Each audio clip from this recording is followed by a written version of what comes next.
To get enhanced comfort using Eye Comfort Shield on your Samsung Galaxy S25 Ultra at night, you have to enable enhanced comfort option within the Eye Comfort Shield menu.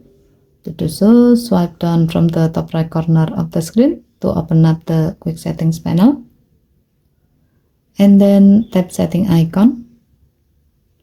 Scroll down the screen to find display. Tap display. Next, tap Eye Comfort Shield, and then tap the gray on off switch next to enhance comfort until the switch turns blue to turn it on.